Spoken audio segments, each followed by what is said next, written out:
teman-teman semuanya, selamat datang lagi di channel Nelma Daan. Aku sudah kedatangan salah satu tokoh inspiratif yang justru memulai usahanya di minggu pertama pandemi. Menariknya lagi, dalam waktu kurang lebih 6 bulan, sudah mendapatkan 250 tawaran mitra untuk usahanya. Kita langsung aja ngobrol dengan Kamaril Adani.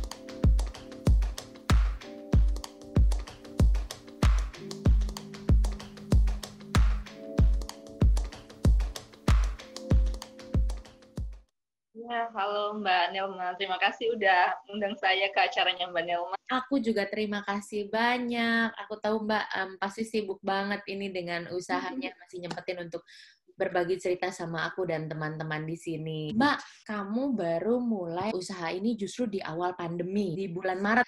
Boleh diceritain Mbak, jadi usaha apa ini yang booming banget? Saya itu kebetulan punya usaha kuliner dari bahan baku tulang muda ayam. Kami mulai itu di 17 Maret 2020.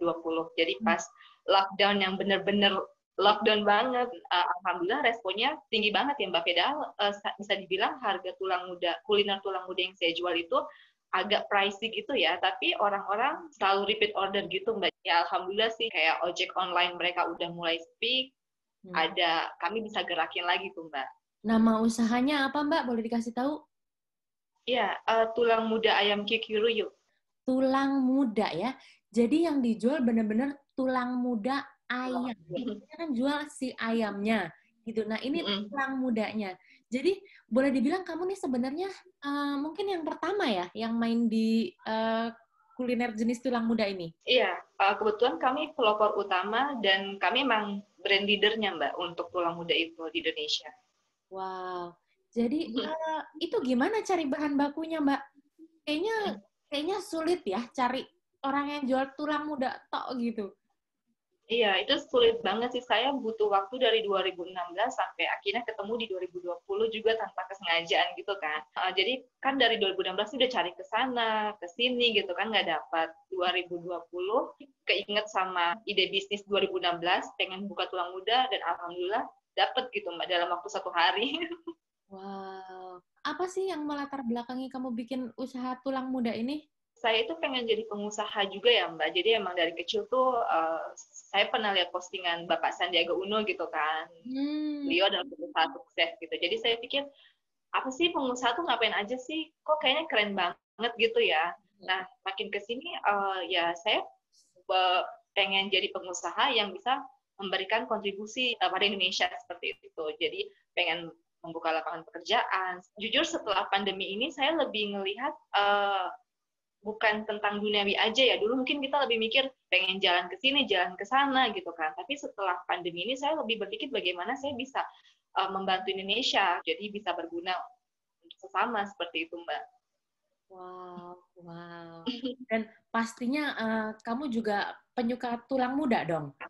Suka banget. Makanya tiba-tiba kayaknya oke deh tulang muda. Ini nggak mudah ya, apalagi kamu tahu kamu yang pertama jualan tulang muda. Saya itu dulu 2016 emang pengen buka usaha tulang muda, tapi saya nggak kepikiran tulang mudanya mau diapain gitu. Baru kepikiran itu di Maret, tanggal mungkin semingguan sebelum tanggal 17 gitu kan, apa 4 hari sebelum tanggal 17 gitu. Jadi saya pikir ini tulang muda diapain ya kayak gitu. Sesuatu yang semua orang tuh bisa makan tapi unik kayak gitu. Bumbunya bumbu apa? Terpikirlah ide barbecue. Nah saya buat barbecue. Ternyata orang tuh banyak yang suka. Jadi saya cuma ngeposting aja, teman-teman saya tuh udah ngikutin tuh. Apa sih tuh Q? Kok tulang muda dijadiin ini sih? Jadi dari satu orang beli, langsung semua orang beli yang lain pesan gitu kan. Dan bahkan orderannya tuh bukan cuma dari Jakarta aja. Saya dalam waktu kurang dari 4 hari ya Mbak, itu belum buka sama sekali. Orderan saya udah sampai Lampung, Palembang, Padang. Itu belum launching Mbak. Saya tuh kan background-nya bukan pengusaha ya Mbak. Walaupun saya punya usaha bulu mata palsu, tapi saya bukan yang pure pengusaha gitu. Jadi saya nggak mau terlalu banyak mengambil resiko. Beda kalau sekarang ya. Kalau sekarang saya udah harus berani mengambil resiko. Tapi kalau sebelumnya kan saya belum mau mengambil resiko. Nah, waktu baru launching itu udah ada berapa menu? Waktu launching itu baru cuma satu. Ada barbecue aja. Wah, ini keren banget loh. Kamu tuh maksudnya baru launching satu menu, tapi udah sampai keluar daerah, udah berapa box waktu itu yang terjual? Saya lupa ya Mbak ada berapa box. Jadi saya lupa kayaknya 250-an ke atas Mbak sehari gitu. Kamu sendiri waktu itu nggak nyangka banget dong, gimana tuh kamu? Pasti nggak nyangka ya Mbak, soalnya kan saya istilahnya cuma cek ombak aja gitu. Bahkan teman saya bilang ke saya, Q kamu jangan jual dulu sebelum kamu yakin dengan produk kamu. Menurut saya sih coba jalani, learning by doing gitu ya Mbak ya. Kita nanti bisa bisa menyempurnakan produk kita seiring berjalannya waktu. Sekarang kita coba aja dulu, dan alhamdulillah saya sangat berterima kasih sekali sama customer saya Mbak. Jadi pas pertama kali QQ buka itu ya mungkin rasanya mencong kanan, mencong kiri, tapi customer itu sampai sekarang tetap beli. Bahkan mereka kasih masukan, QQ ini terlalu gini. Walaupun mereka rasa saya punya kekurangan, tapi mereka tetap ngasih kesempatan untuk QQ Ruyuk memperbaiki kayak gitu. Nah, ini memang si suppliernya menyediakan tulang muda atau kamu minta mereka untuk misahin tulang mudanya buat kamu? Mereka udah punya. Jadi kan kalau ayam itu dari atas kepala sampai bawah kaki, itu kan semua berharga ya Mbak. Sampai bulu-bulunya aja kan jadi kemonceng. Betul. Jadi tulang muda kami itu memang hasil dari proses boning. Kayak misalnya Mbak makan ayam file gitu kan. Itu kan emang udah diboning semua tuh Mbak. Jadi emang punya kita benar-benar bersih, terjamin kebersihannya gitu ya Mbak. Karena semuanya emang keluar dari peternak besar, itu hasil pemisahan daging ayam utuh dan tulangnya gitu. Modalnya gimana tuh? Cukup banyak nggak sih buat mulai bisnis ini, Mbak? Enggak sih Mbak, soalnya kan saya waktu itu mulainya bukan di offline store dulu kan, jadi masih kayak skala rumahan kayak gitu, sistemnya masih PO. Jadi saya itu waktu itu mulai sekitar 150.000 sampai 200.000 modalnya. Dan sekarang ada 250 penawaran franchise di seluruh Indonesia, dan setiap hari bisa kirim berapa box? Minimal 50 box, Mbak. 50 box. Satu box isi berapa? Satu box itu isi ada yang 32, ada yang 16, ada yang 24. Jadi si tulang muda ini lauknya aja atau bisa dimakan sama, atau kamu sediain sama nasi? Kita juga ada pakai nasi, Mbak. Kenapa kita nggak terlalu menggembor-gemborkan nasi ya, Mbak? Karena pas WFH itu, kan waktu pas lockdown, itu kan semua orang pada di rumah tuh, Mbak. Jadi mereka udah sediain nasi sendiri di rumah. Jadi mereka lebih suka pesennya tuh QQ Ruyuk, ya tulang mudanya aja, kayak gitu. Harganya berapa, Mbak, per box? Dimulai dari berapa range-nya?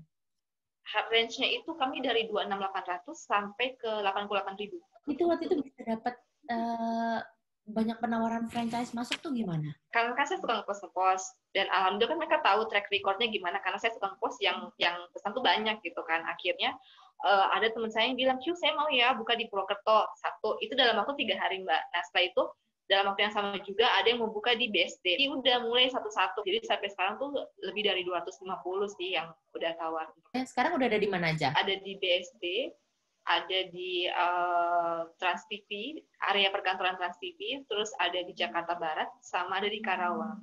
Itu untuk franchise-nya dimulai dari harga berapa, Mbak? Di 16 sampai 20. Tapi sekarang sedang ada promo 5,5, Mbak. Jadi nanti teman-teman kalau misalnya tertarik untuk franchise QQ Ruyuk ini, lagi promo ya, dari harga 5,5. Wow. Ini rencana ke depannya seperti apa nih, Mbak? Pengen buka cabang yang banyak ya. Saya itu kan udah lumayan dapat lumayan baik dari Medan, Palembang gitu kan.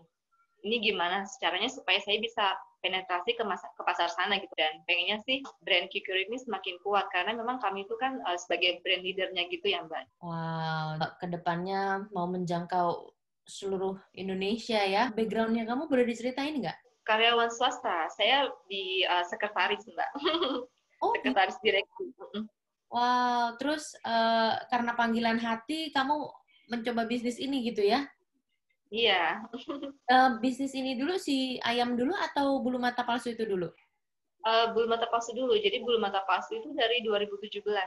Aku nih amazed banget ya, karena 4 tahun, tadi aku sempat tanyakan ini ya, 4 tahun kamu cari suppliernya dan kamu tuh benar-benar gigih gitu berjuang kalau misalnya kamu yakin usaha kamu nih bisa berkembang. Apa sih yang membuat kamu tuh gigih banget gitu loh? Saya tuh emang dari dulu kalau mau sesuatu harus saya lakuin gitu sih Mbak. Terus emang optimis gitu kan orangnya. Hmm. Ya nggak tahu gimana hasilnya, yang penting coba aja dulu gitu. Karena kan nggak ada hasil yang sia-sia ya. Mungkin kita nggak bisa ke A, tapi siapa tahu ada jalan ke B kayak gitu. Aku mau minta tipsnya buat teman-teman yang mau buka usaha. Ini lagi masa sulit, semua orang pasti merasakan sulit gitu ya, tapi kamu bisa membuktikan kalau di balik kesulitan ada kemudahan. Kalau menurut saya sih, kita lihat dari kesulitan kita apa sih kendala yang kita rasakan. Itu bisa loh jadi apa namanya peluang bisnis gitu. Jadi gimana kita jeli sama peluang-peluang yang ada di sekitar kita. Kayak gitu. Jadi contoh kecil aja ya Mbak ya. Mungkin kita males nih ngambil barang. Kita bisa aja kan pakai tongkat gitu. Kita lihat dari apa sih yang kita rasa kendala-kendala gitu, terus kita pengen untuk memudahkan itu kayak gitu. Itu kan bisa jadi peluang bisnis juga kayak gitu Mbak. Jadi justru kamu melihat kendala kesulitan yang ada di sekeliling kamu dan itu kamu jadikan peluang ya. Wah, iya. Oh, oke. Jadi maksud kamu mungkin kayak tadi kamu malas, kita suka malas ngambil barang di pojok sana gitu, tapi kita pakai tongkat. Kenapa nggak kita jual tongkatnya itu gitu ya? Iya. Nah, itu contoh kecilnya kayak gitu ya Mbak ya. Keren banget. Terima kasih Mbak Nela. Aku nih pribadi tertarik banget sama usaha kamu ini gitu. Itu tulang muda dan ini makanya tuh catchy banget menurut aku. Aku bilang, wow, ini orang hebat banget ya gitu mikirnya yang kita pikir cuman karena selama ini dari kecil kita makan tulang muda tuh ya seadanya aja segitu aja gitu dan kamu menyediakan satu pak kita bisa makan sepuasnya ibu. Kita udah ada menu-menu yang baru-baru lagi gitu sih Mbak. Jadi udah ada yang kayak crispy, udah ada tulang muda barbecue mozzarella, mix box kayak gitu kan. Nanti nih aku lagi siapin untuk menu anak-anak. Jadi Kikuru Kids. Aku lupa satu lagi mau tanya. Ini kan kamu yang pertama. Kamu nggak takut pasti kan banyak nanti yang terinspirasi dari ide kamu gitu ya dan mereka buat dengan produk yang sama. Kamu nggak takut nanti ada saingan? Gimana cara kamu mengatasinya? Kalau saingan, saya itu dikasih tahu udah mulai ada ya Mbak ya. Oh gitu. Cuma kan udah mulai ada gitu. Tapi ya saya nggak terlalu khawatir karena gimana saya menjaga originalitas brand saya, produk Kikiruyuk itu. Dan selalu memberikan inovasi. Dan kedua, saya nggak terlalu permasalahkan juga karena mungkin itu udah rezekinya mereka gitu ya Mbak ya. Kan rezeki nggak akan tertukar gitu. Jadi ya oke, nggak apa. Saya senang malah menginspirasi mereka untuk buka usaha tulang muda dan mereka juga bisa buka apa namanya lapangan pekerjaan juga kayak gitu. Usaha di saat sulit seperti ini dan berkembang itu ternyata bukan tidak mungkin ya gitu selama kita masih mau pokoknya terus usaha dan terus berinovasi ya berdoa dan pastinya berdoa. Oke, Mbak Kamaril, aku terima kasih banyak waktunya, terima kasih banyak sharingnya, ilmunya ini bermanfaat banget pribadi untuk aku dan pasti untuk teman-teman. Aku doain kamu sukses terus, makin berkibar usahanya dari Sabang sampai Merauke. Teman-teman terima kasih banyak, mudah-mudahan ini bermanfaat ilmunya. Dan kita ketemu lagi di video selanjutnya ya, Mbak. Terima kasih. Sampai ketemu teman-teman. Wassalamualaikum.